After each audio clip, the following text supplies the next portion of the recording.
A Liga de Futebol no Brasil, a Liga de Clubes, está mais próxima do que nunca de acontecer, de se tornar a realidade, e mais um passo muito importante foi dado, conforme noticiou aí na última segunda-feira o blog do Rodrigo Matos, lá no UOL, né, Felipe? A gente coloca aí na tela, o título é Clubes avançam em debate para reduzir a 3 rebaixados na Liga da Série A. A notícia fala sobre a liga como um todo, as tratativas entre as partes. A gente sabe que há dois grupos hoje, tanto o Forte Futebol como a Libra, que se organizam para achar um denominador comum, então começar a Liga Brasileira.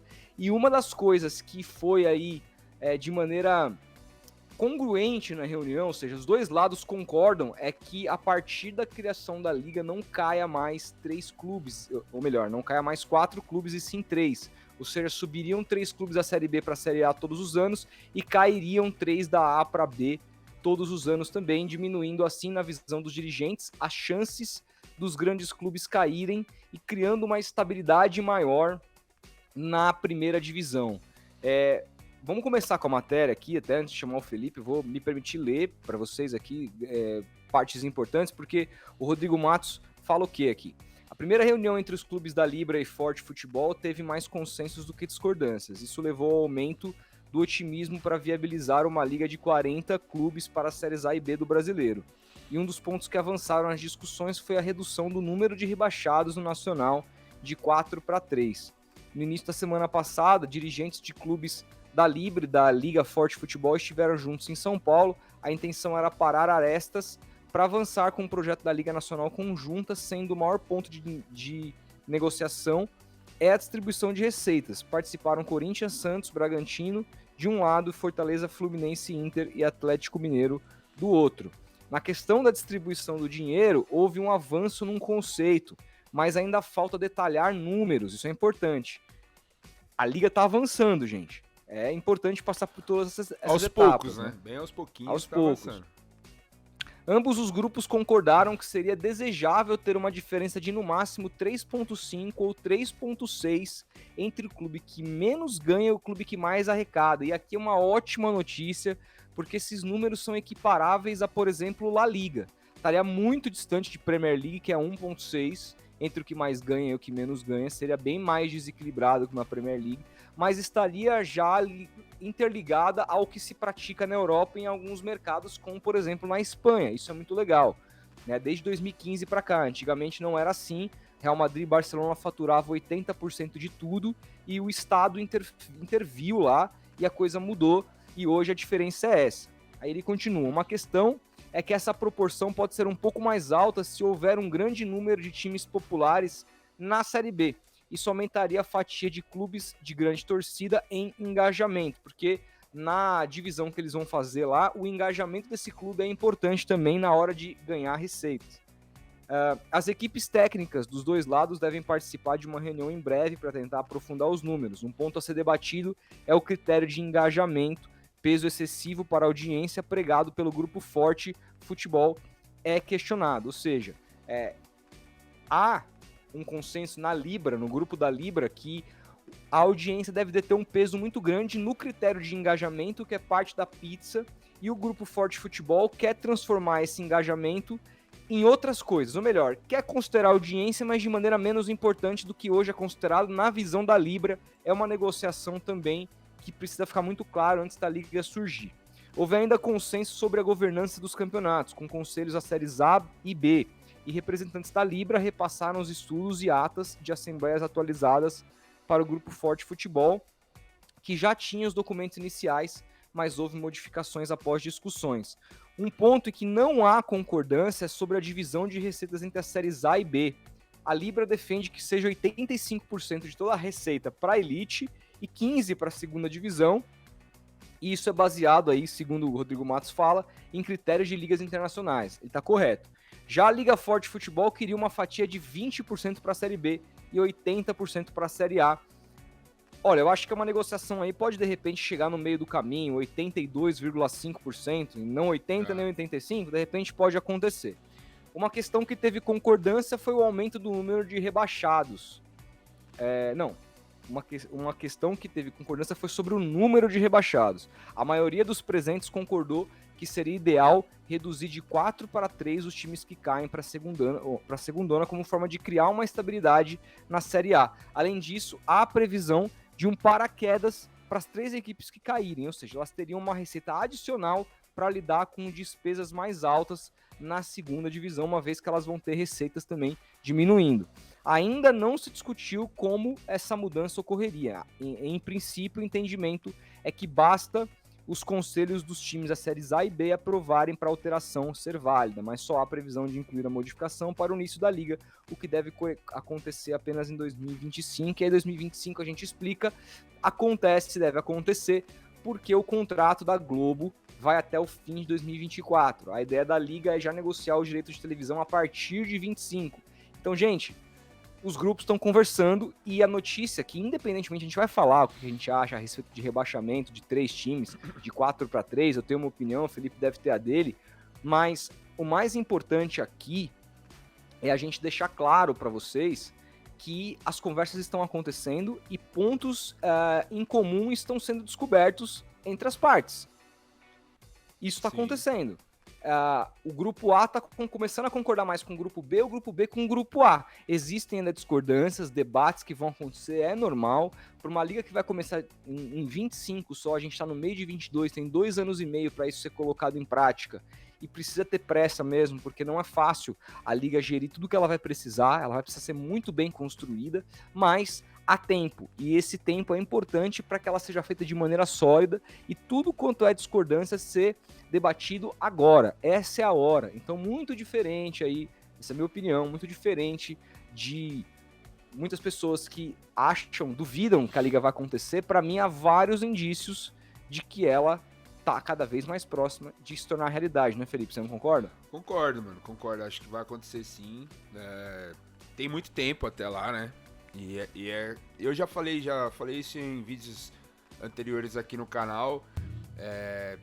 Tenho acompanhado de perto essa história e tenho visto que tem muitos dirigentes, por mais que seja complicado a gente acreditar 100% em dirigente de futebol, principalmente aqui no Brasil, tem uma leva de presidentes que estão aí à frente desse projeto, que são pessoas sérias, que são pessoas que se dedicam a esse tipo de assunto.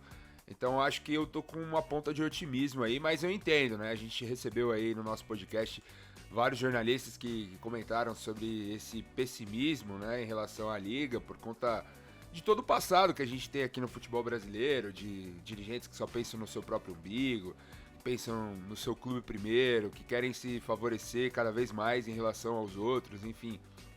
Ainda há dirigentes assim no futebol brasileiro. É um modus operandi normal aqui, infelizmente, né? Mas acho que esse assunto está sendo debatido. Esses caras que estão à frente do projeto aí, por exemplo, da Libra, do Grupo Forte Futebol, tem caras como Marcelo Paes, do Fortaleza, que é um cara muito inteligente, que é um cara muito esclarecido sobre esse tipo de assunto. O próprio Rueda, presidente do seu time do coração aí, o Santos, pode estar fazendo uma gestão ruim do futebol do Santos, mas na questão administrativa e de tudo que se refere à liga de clubes, é um cara com uma mente interessante, assim. E sobre essa questão de rebaixamento, cara, eu vi muita gente comentando, o campeonato ficaria mais competitivo, não se puniria tanto. Inclusive, eu vi muita gente falando que deveria diminuir a Série A de 20 para 18 clubes. Cara, eu confesso que eu não tenho uma opinião muito formada sobre isso. Não sei o que impactaria você tirar um descenso para a Série B na Série A.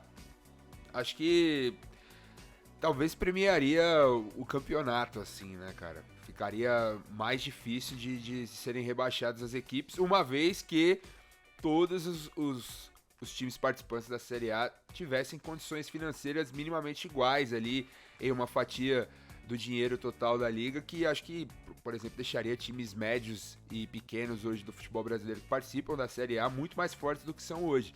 E isso elevaria o nível do campeonato. Então, a briga para não cair acho que ficaria até mais acirrada do que a gente tem visto hoje, cara, mas eu não sei. Cara, eu discordo sobre isso. Acho que a briga para cair diminuiria. É uma questão de matemática. Quando menos caem, menos briga. Simples assim. Quando você tem mais vagas para Libertadores, mais times vão brigar pela Libertadores. É matemática, né? Então, muitas vezes, óbvio, matemática... Digo 3 clubes ali, os 3 que ficassem ali iam se matar pra não cair, tá ligado? Mas é o que acontece com os 4 já. Assim, às vezes a gente tem campeonato Porque 4, às vezes, tem um que já fica lá na lanterna, lá, tipo, retardatário, tá ligado? Mas, por exemplo, quando você olha a briga pelo título, não tem como mudar. Ah, agora a gente vai dar 2 títulos por ano. O primeiro e o segundo são campeões. Isso nunca vai mudar. Por exemplo, o time campeão. Sempre vai ter um campeão só, cara. Né? Nunca vai ter 2 times campeões. Isso nunca vai mudar no futebol mundial. Então, mesmo assim, você consegue ver anos que mais times brigam pelo título até o final, anos que um time dispara. A mesma coisa vai acontecer com um rebaixamento sendo 3 ou 4. Isso não vai mudar. Vai ter anos que a briga vai ser mais forte quando 3 só caírem, porque às vezes mais times estão com pontuações lá embaixo parecida.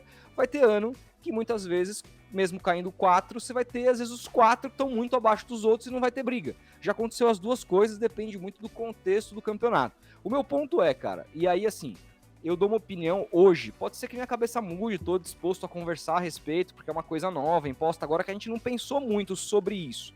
Mas quando a gente olha para os campeonatos europeus, a gente vê uma tendência que é cair 3 e subir 3. Isso acontece na Espanha, isso acontece na Inglaterra, isso acontece na Itália, por exemplo, isso acontece na França. Os principais campeonatos europeus caem 3 e sobem 3.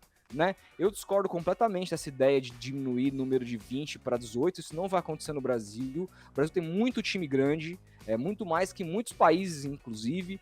Não faz o menor sentido a gente ter um campeonato apenas com 18 clubes, né? Nem em questão de calendário, a gente precisa diminuir o calendário com relação aos estaduais, né?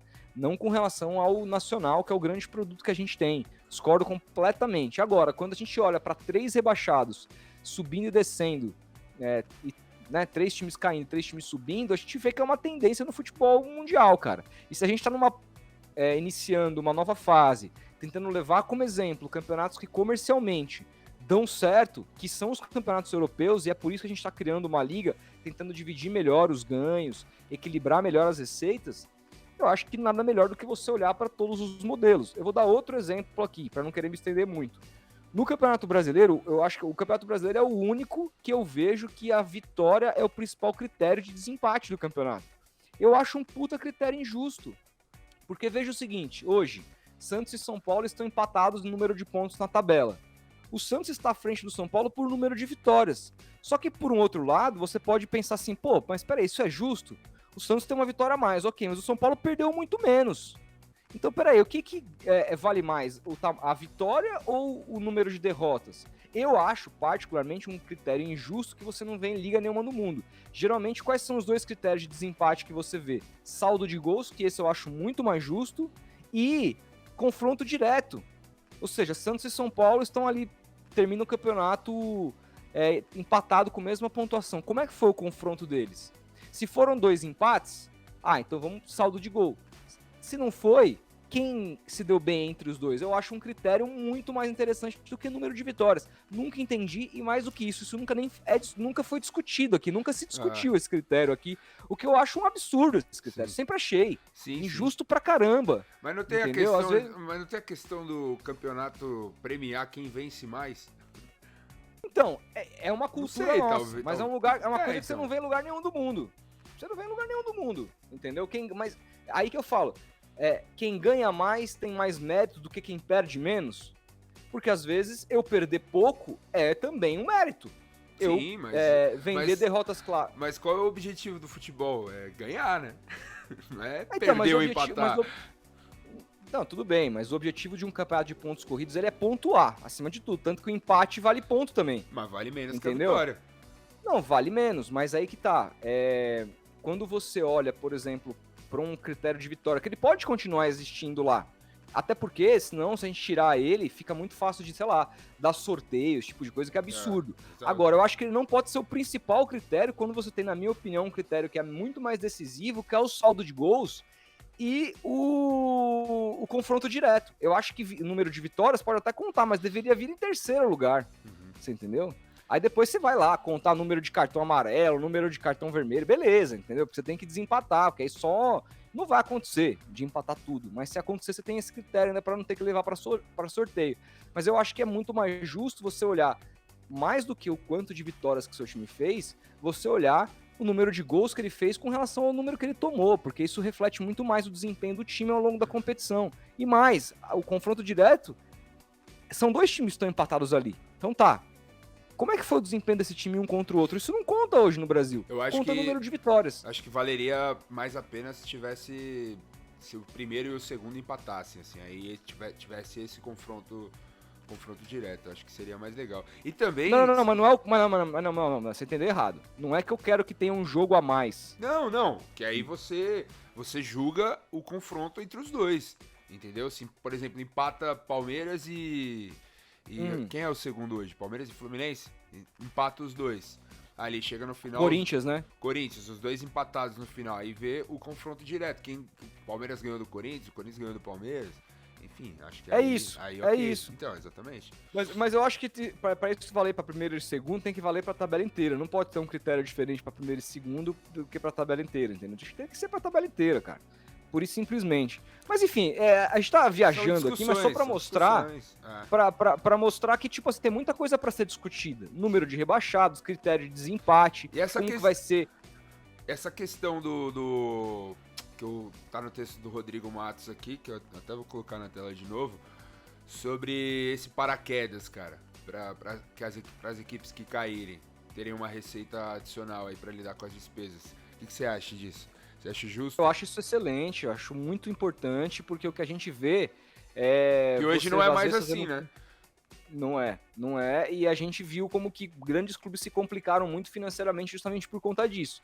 Eles caem de divisão, se deparam com um orçamento muito acima do que eles têm de previsão de receita para o ano seguinte, que caem drasticamente, e aí simplesmente eles não têm como pagar as dívidas deles, porque os clubes eles não fazem dívidas só para aquele ano, eles fazem dívidas de longo prazo. E quando você cai ali, a gente está falando de 80% a 20%, você cai em, sei lá, mais da metade do que você tem para receber no ano seguinte, porque você caiu e não tem como pagar os seus compromissos, você vai entrar num looping, aí vai começar a pegar dinheiro emprestado, aí você vai começar a endividar o clube, e papel da liga também é você cuidar dos clubes. É você manter os clubes bem, pelo menos dar ferramentas, porque você não pode controlar que o dirigente seja bom ou ruim. Isso é uma questão que pertence ao clube. Agora, você tem que dar ferramentas para que esses dirigentes bons consigam gerir os clubes mesmo em dificuldades. Porque se você dá um paraquedas para um time que caiu, mesmo que ele não suba no ano seguinte, você fala assim, bom, agora tudo bem, agora já tem tempo suficiente para ter se preparado para viver a Série B, porque você já está 2 anos na Série B. Mas o primeiro ano a gente vai te ajudar, por quê? Porque você não se preparou, ninguém se prepara para cair, né? Eu acho que isso não pode envolver só clubes grandes. O América caiu, tem que receber, entendeu? Não importa. Não importa o tamanho do clube, eu acho que isso é importante, eu acho que pode gerar um desequilíbrio na Série B, porque dependendo do número da grana desse paraquedas... Essa é a questão. Pode gerar um desequilíbrio na Série B, é verdade, né? Mas a gente precisa pensar na saúde financeira dos clubes também, que é importante para que os campeonatos sejam interessantes para quem quiser assistir, né? Ninguém quer ver campeonatos de clube quebrados. Né? Sim. E tem a questão também de como vai ser essa divisão de receitas na Série B, né, cara? A gente tem visto só notícias praticamente da Série A. De como vai ser a divisão, como vai ser, etc. Tudo. Eu acho que vai se manter, ou vai cara. Ser igual? Vai ser igual, porque a liga é de 40 clubes, é uma liga que envolve Série A e B. A diferença é que não se sabe quanto da receita do total vai ser destinado à Série B. O que está em debate hoje é que possa ser 85 ou 80%. Eu acho que pode se chegar ao meio do caminho, 82,5%, alguma coisa assim, ser para a Série A, 17,5% para a Série B. A gente não sabe o que eles vão bater o martelo, mas você pega essa receita, digamos que ela seja de 20%, o Forte Futebol consiga essa margem. Desses 20% que eles têm de receita, as divisões vão ser exatamente iguais às que são na Série B, mas com um montante de receitas menor, entendeu? Eu acho que esse é o caminho. Boa. Então é isso, rapaziada. Deixem aí os seus comentários acerca da liga que está Ainda no forno, né, Rodolfão? Tá no forno ainda, muitas saindo. discussões, mas tá tomando forma aos poucos. E vamos torcer, vamos ser otimistas, vamos torcer para que ela saia do papel e ela ocorra, porque aí é uma evolução que a gente vem batendo na tecla aqui, ó, há muito tempo, né? É isso aí, há muitos anos, cara. Eu que assisto ESPN clássica desde, sei lá, 2003, vi os caras falando sobre isso. É. E finalmente pode ser que aconteça depois de muito tempo. A gente tá muito atrasado, a gente precisa disso pra ontem. Até a Globo quer, então por que não que a gente não vai fazer, né? Exatamente. Tá na hora e eu acho que os clubes acordaram, Felipão. Exatamente, rapaziada. Então comentem aí, deixem o like, se inscrevam aqui no Futeboteco e a gente se vê no próximo vídeo. Demorou? Valeu!